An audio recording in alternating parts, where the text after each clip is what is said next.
Hey folks, a little bit of a rambling subject today. I want to talk about competition, the great parts of competition and what it drives us to, the negative parts about competition and what it drives us to.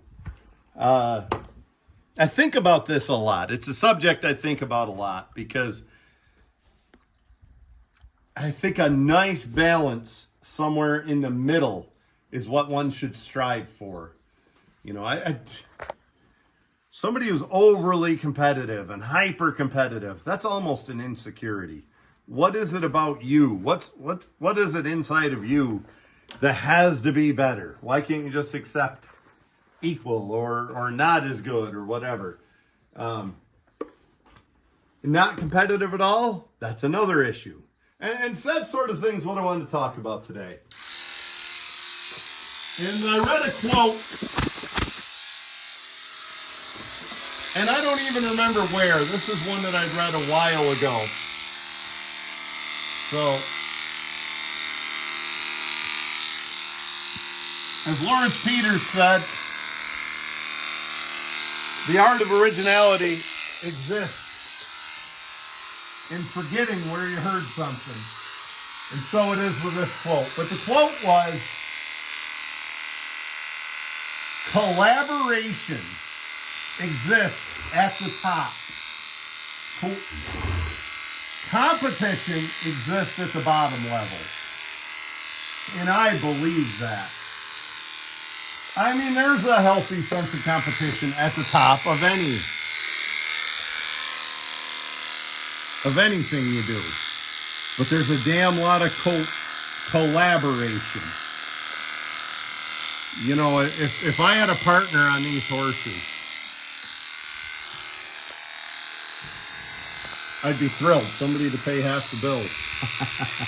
If I had a partner on these horses, it wouldn't be good if all we did is compete with each other and measure each other's privates and try to figure out who's better. What would help us best is a collaboration. We take both our skills and collaborate with each other to be the best that we can be. You know, I always tell people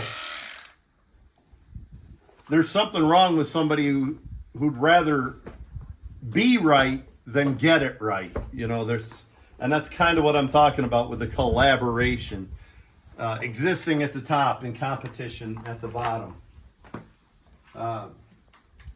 Yeah. You know, along that lines, another quote I've heard said is, I would rather be understood than be right. That's a good one, and you can relate that to competition. But we're gonna explore that quote in our next video, which is going to be about teachers and leadership, and who is a good teacher in the horse world.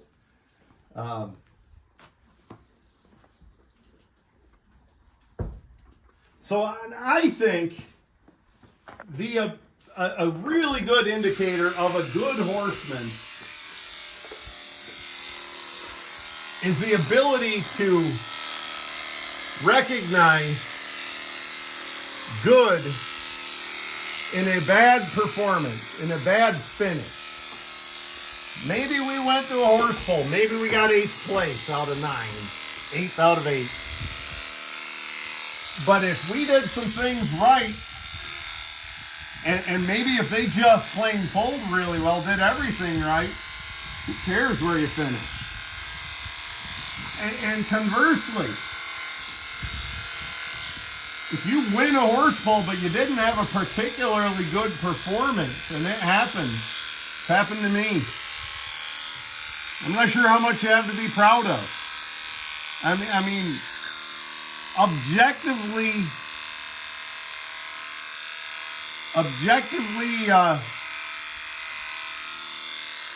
looking at your team and your performance tells you a lot more than where you finish. And here's something else to keep in mind. You know, I've heard this said, well, the original quote people tell a lot of ladies to reassure themselves that the presence of beauty in another woman is not the absence of beauty in yourself. And meaning that two women can be beautiful at the same time. Just because, you know, everybody recognizes Vicky as being really beautiful doesn't mean that Sarah is not beautiful. I mean, they can both be beautiful at the same time. And so it is with horses. Woo, buddy.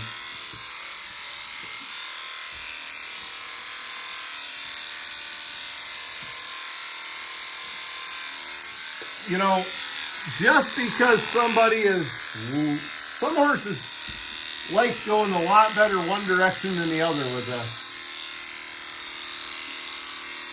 Just because somebody had the best day of their life and pulled out of their mind and beat 9 other teams that they normally don't beat, doesn't mean anybody else had a bad day. That doesn't mean the 7th place team had a bad day. It means the guy that beat everybody that day had a good day. You know, pulling horses is a particularly hard area to try to be objective and judge what your team is doing.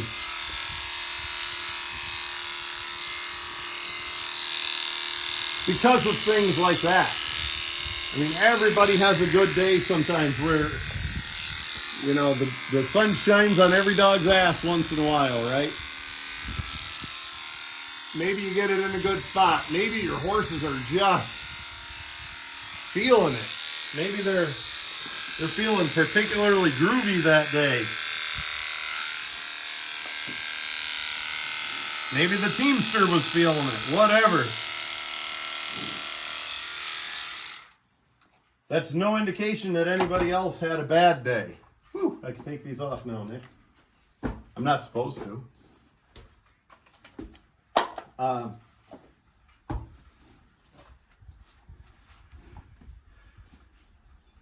Same with winning. I mean, maybe you got the sled in a particularly good spot where it pulled easy. That's no indication that you were the best team that day, you know. Now, a body of work is generally evidence. I mean, you know, there's a reason Francis Root is probably won 1,000 horse pulls or more in his life, you know. There's a reason, you know, Hatfield and Yoder and Brown brothers do so much winning. Tom Brown in the lightweights, Broman. I mean,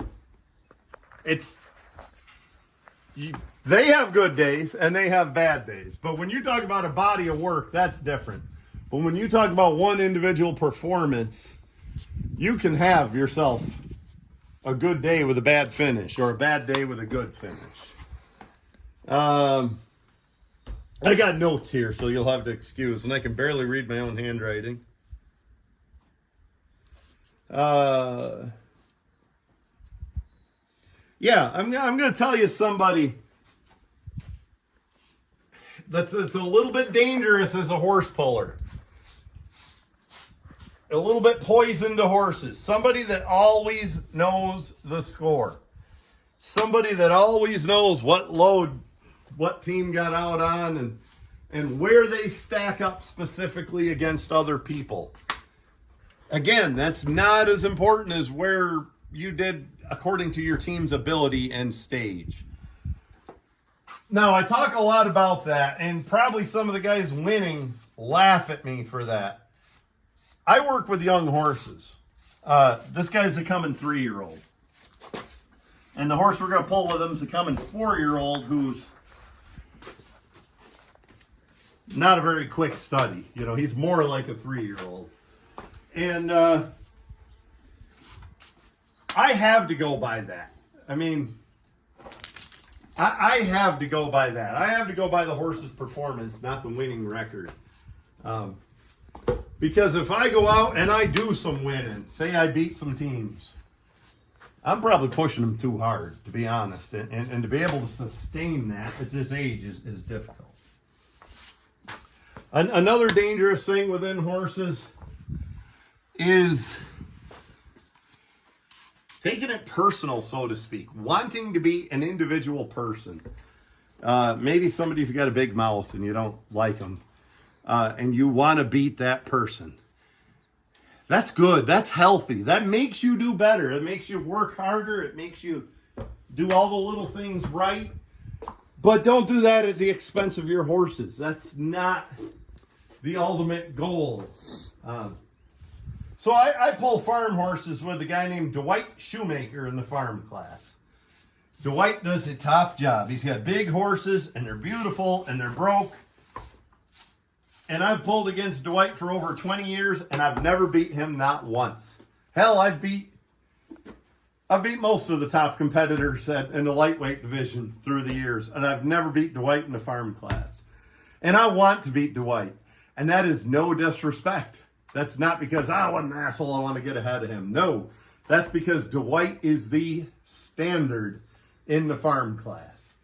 Dwight, his horses look the best, behave the best, and pull the best.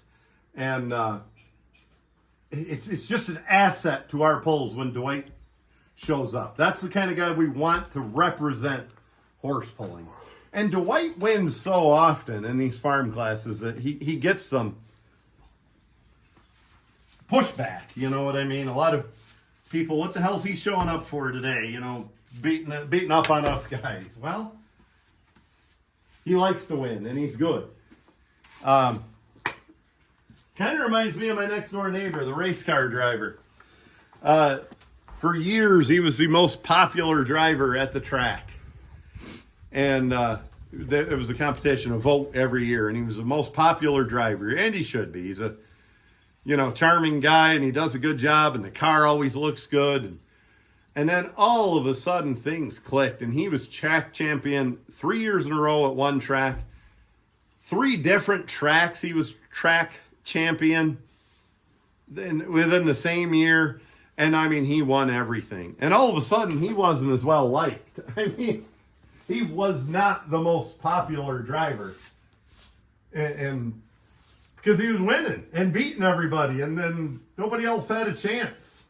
You know, when he pulled in, they were racing for second place.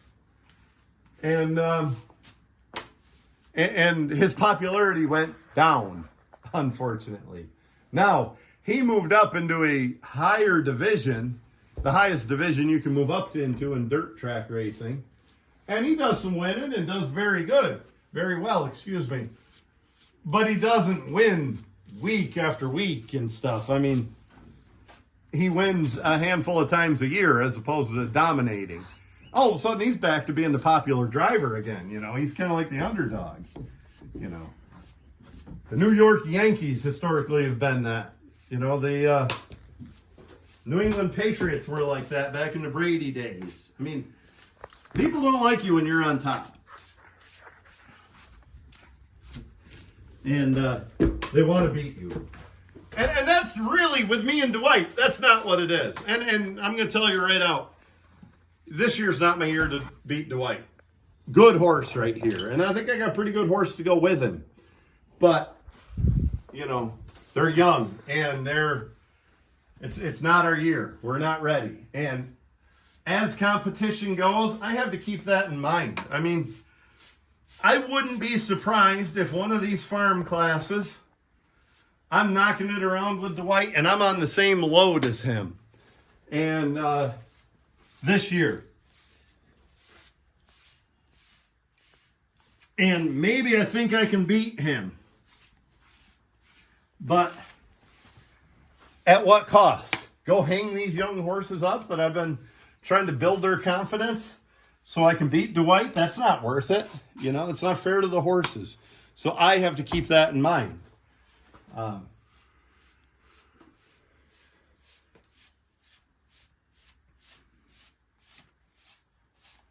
The popularity within competition is a funny thing. Back to my neighbor, the race car driver. And it's that way with horses here. You know, we're having an off year. We're going to have. I mean, we got a pair of colts. So Ziggy and Zodiac will pull in the farm class where it's offered. Where they don't offer a farm class, Zodi and Elvis will pull in the lightweights. We're not likely to do much damage this year. And you notice one thing as you look around, there's not a lot of help. Nick and I are pretty lonely here in the barn. When we're knocking it around and we got a team that's bringing home some trophies, shit, we got a barn full of help. And that's what Greg, my neighbor, says about race cars. He says, when I'm winning, I got a garage full of people who want to help.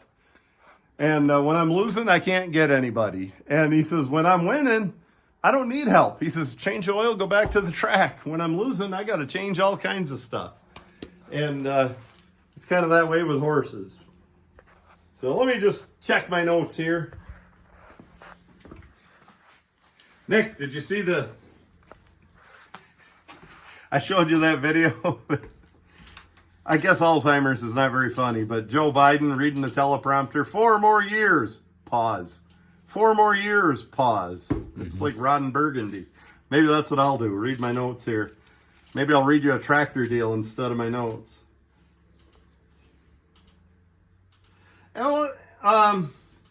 So yeah, set goals for your team's abilities, not by beating others, but what your team's ability and appropriate level is. And here's an odd competitive character I want to talk about. There's people out there who are really good competitors. They are really good at whatever they do. You know, really good with horses, really good with coon hounds. Whatever you enjoy or they enjoy. Really good at shooting a shotgun or a rifle. Whatever. And they never compete. You know, they never leave home. They dedicate a lot of time and money, and they never leave home, and it's always an excuse. You know, it's time, or they can't get time off their job, or they can't afford it, or whatever. The truth is, some of those people are insecure, and being hyper-competitive is an insecurity. You know, Michael Jordan, I don't even think he's the greatest basketball player of all time. I think Wilt Chamberlain is. And then probably Jordan. And then you got Magic and Larry Bird and Dr. J, you know. I suppose LeBron might be in the top 10. I don't know. How about the boy from San Antonio there, the big fundamental, Tim Duncan, David Robinson, Karl Malone, Kareem. Anyway,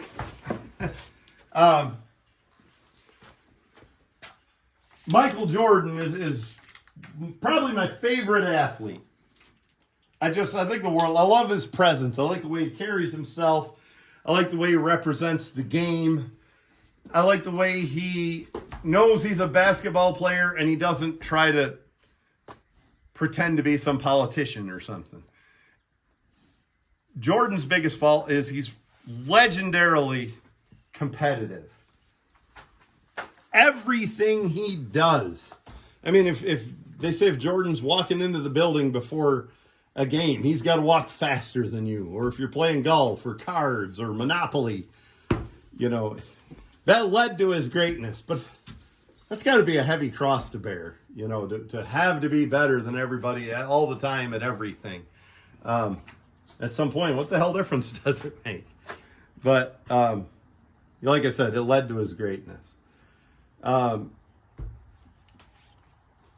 But there are people who never compete. They're really good at something, and they never compete.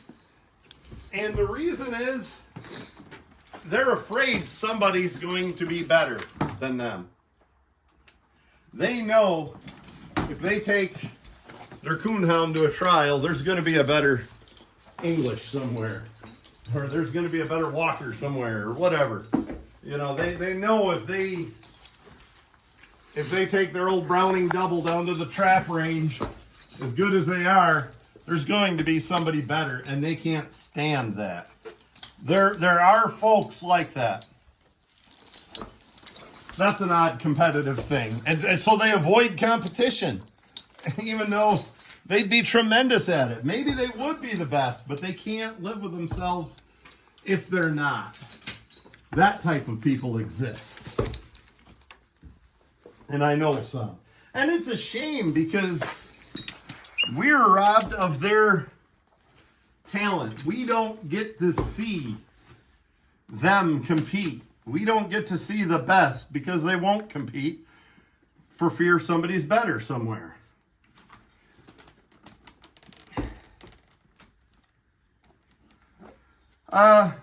Along the same lines, there's the folks, and my gosh, maybe I'll get this way as I get older, but there's folks that kind of belong to the mentality, the older I get, the better I used to be. And they don't do the sport anymore, or whatever it is.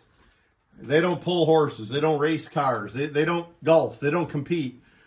And everybody nowadays is just a bunch of cheaters. You know, the only reason horse pullers do anything, they dope them. Well, guess what? A lot of these fairs have very strict testing policies. And guess who wins? The same guys that win at the backyard pulls. You know, it's not dope. It's the horses and the horsemanship.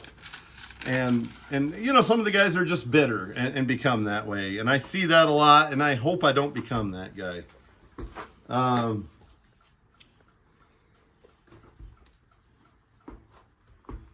Yeah, winning over function or dignity. So I'm going to come back to my notes here, but let's not forget that competition is a good thing, a very good thing, and the lack of it has bad consequences. If you're not competitive and you don't compete,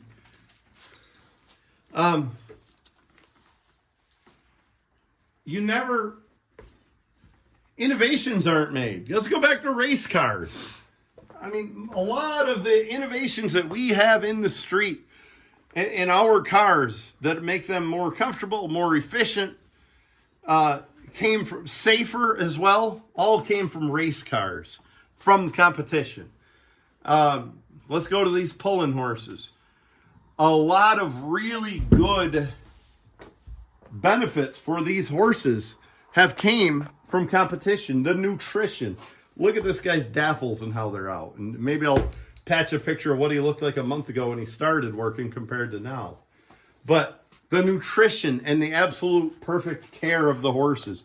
I just spent $420 during a lean month on getting 3 horses' teeth floated yesterday. You know, and having it done right. Competition brings that out. You know, the absolute comfort of the horse to have this good Lagodi collar and this good hames with a nice fit. And in general, the way how comfortable all this rigging is on him is a product of competition. We want the most comfortable horse, but when you have the most comfortable horse, you're going to do more winning. I mean, just like cows. I mean, the more comfortable a cow is, the more milk she's going to produce. Same with horses. You know, the more comfortable they are and the better everything fits, the better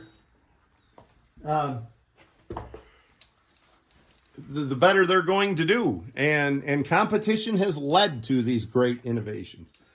Competition has led us to be the best we can. I was just talking about knocking around with Dwight Shoemaker for the last 25 years.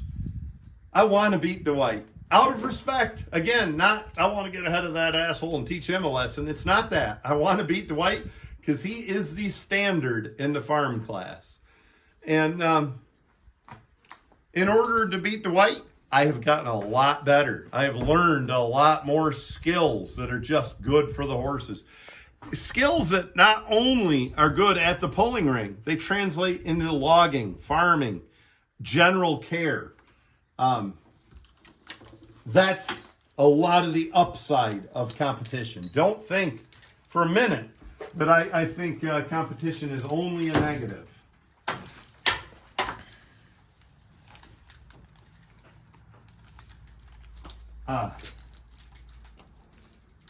It's like anything. It's a balancing act. You know, it's about your perspective.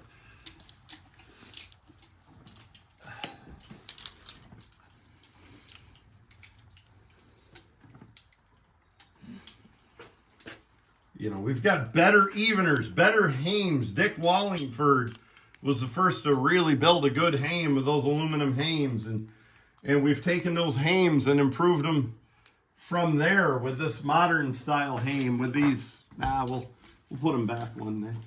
With this modern style hame.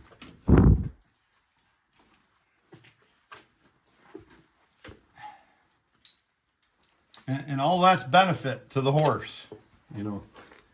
Leads to a more comfortable horse back.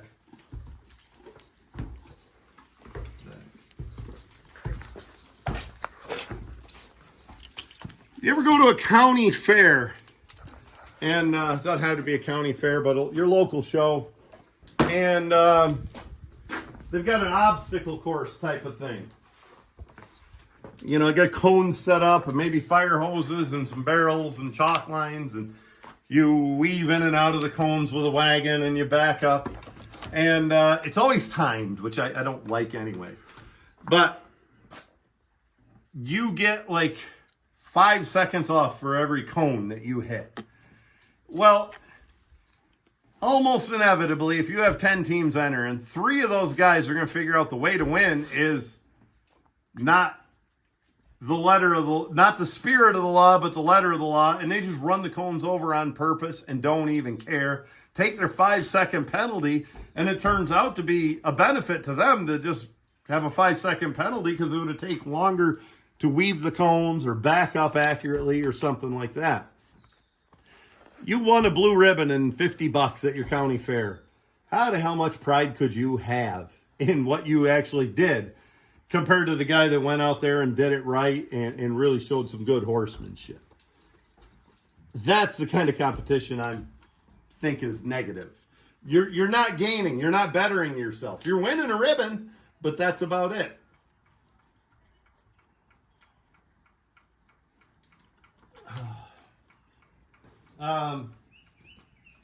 Let's read some notes. Read that.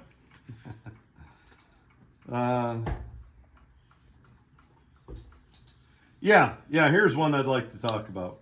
The old Teddy Roosevelt quote, and I should have looked it up and memorized this, but, you know, the hero's in the arena, not the critic. The hero's the one out there competing and doing it, not the critic behind the scenes. And who the hell cares what the critic says? There's an awful lot about that. The armchair quarterback is the sore loser, all of that.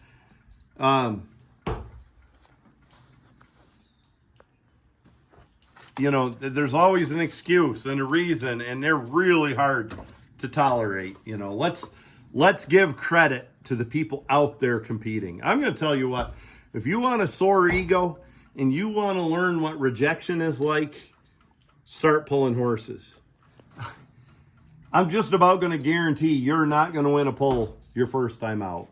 And you'd be damn lucky to win one your first year. You know, it's a long process to really learn the skills. You know, my buddy Russ Gross always says that when it comes to pulling horses, if you think you got a good pair, leave them right at home. You'll know you got a good pair. You go to a pull and you might find out different.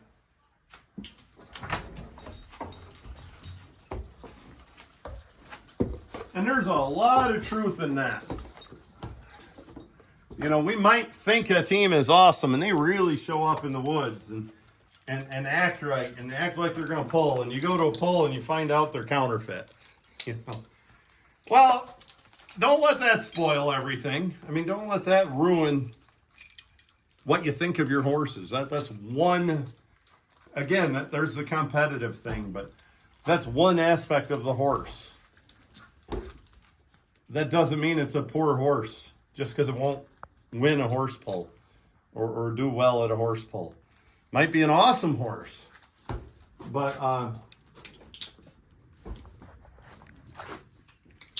just not going to win a horse pull. Might be a great logging horse. Might be a great farm horse. Might be a great companion. Any of that. Just not the type of horse that's going to win a horse pull, you know. I wanted to run the 400 meters as a kid. I was much better of a distance runner. Believe it or not, I was a better shot putter. I was skinny like Nick, and I was still a good shot putter. I wanted to run the 400 meters, but I wasn't good at it. And that didn't mean I was a terrible athlete. It meant the 400 meters wasn't for me.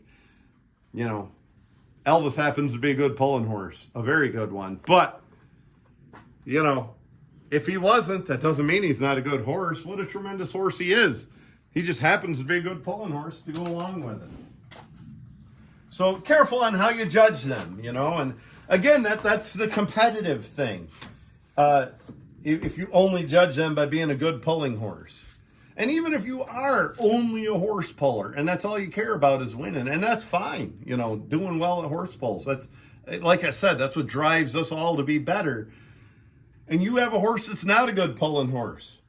Take the thing a different direction because it's going to sell better. I mean, a pull and reject doesn't bring that much, but a pull and reject who's really well broken, a great logging horse and a good farming horse, and that's going to bring $1. So think a little different sometimes, you know. You know, here's something I've always said. Well, I guess let me get these two things in order here. Nick, I got to take these lines off the harness. Okay.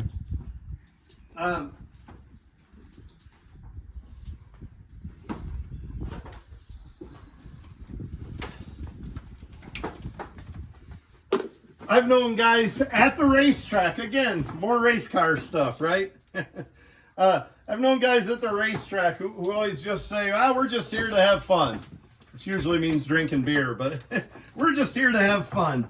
And some of the good drivers, I've heard them retort back, how the hell much fun is losing? And man, there is some truth in that. And there's, again, that's why competition's good. But, you know, the guys that say that, we're just there to have fun, have a good time. Well, how the hell much of a good time is it to get last every week or to suck? You know, so we do want to win and perform and do well. Because losing isn't that much fun consistently. I mean,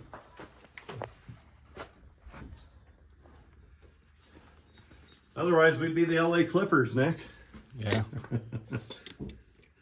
Wait a minute, we're from Buffalo. We're the Buffalo Bills and the Buffalo Sabres. We're not from Buffalo, by God. Don't ever quote me on that. But we're from near Buffalo. We're 65 miles south of there. Buffalo sports teams have never won a title. We got the Bills. Boy, I love losing Super Bowls. Get over, bud.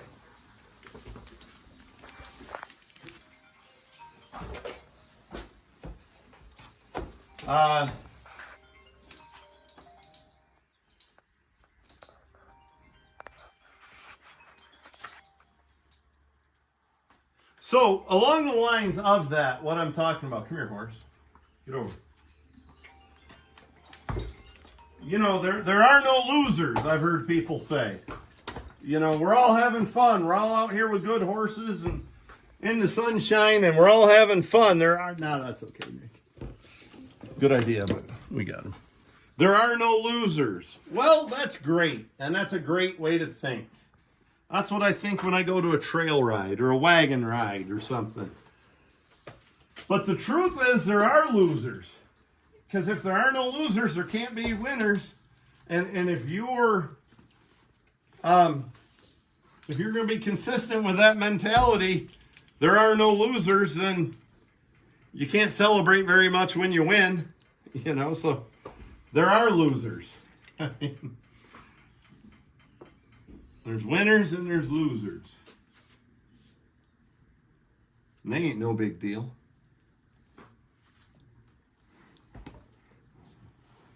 I guess a lot of rambling today, but here's what I want you to think about. as the year goes on and as you're pulling horses and watching horse pulls, think about all the good competition does and think about the bad that it does. And think about your best, most well-adjusted people. I'm not talking about pullers or winners, because, you know, a lot of people want to win at any cost. But the most well-adjusted people and often the best horsemen aren't. They're competitive, but not to a fault. So keep that in mind and enjoy the summer and try to do some winning, but not to the point where you're taxing your horses and stuff. So hope some folks might agree with me, and if you don't, leave it in the comments and tell me where I'm wrong and how you feel I'm wrong. I'm always willing to listen. I love this subject and I love learning more about it. Okay, Nick.